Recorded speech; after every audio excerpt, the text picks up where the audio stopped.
देखिए, टीचर के लिए तो खुश रहना बहुत जरूरी है, और अगर जो प्रसन्न नहीं रहता उसको तो टीचर बनना भी नहीं है। अब ये मैं नहीं कह रही हूं, लोग मुझे ट्रोल करने आ जाए कि भाई मैंने कह दिया प्रसन्न नहीं हो तो टीचर नहीं बनो। ये एक एंशियंट सूक्ति है। विद्युता दक्षता शीलम संकांतिर अनुशीलनम शिक्षकस्य गुणा सप्त सचेतस्व प्रसन्नता। प्रसन्नता तो आ गया होगा ना समझ में। तो ये मैं नहीं कह रही हूं, ये हमारे एंशियंट सीयर्स कह गए हैं कि टीचर के लिए 7 क्वालिटी सबसे इंपॉर्टेंट है, उसमें से बहुत इंपॉर्टेंट है प्रसन्नता।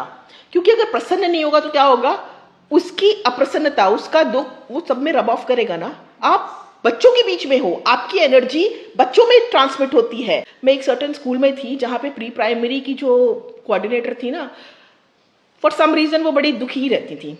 तो उस समय जब भी मैं उस विंग में जाती थी प्री प्राइमरी में, तो टीचर्स भी लो एनर्जी, कोऑर्डिनेटर भी लो एनर्जी, बच्चे भी सब ऐसे ही ढीले ढीले से बैठे रहते थे। और शी यूज्ड टू से be happy, dance, be happy, jump. कुछ नहीं होता था, सबको सब ऐसे ही बैठे रहते थे।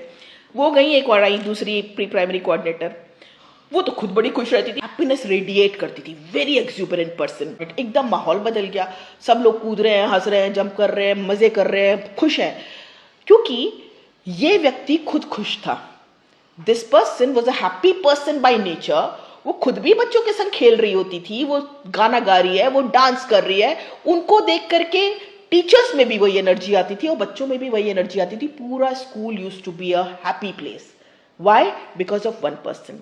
और यही जो दूसरा बंदा था जो खुश नहीं है, वो अपनी जो लो एनर्जी है वही ट्रांसमिट कर रहा था। That is why it's extremely important. मैं तो कहती हूँ नॉन निगोशिएबल है, और सर्टन क्लासेस में तो बिल्कुल नॉन निगोशिएबल है। इन प्री प्राइमरी या प्राइमरी क्लासेस टीचर को तो प्रसन्न होना ही जरूरी है।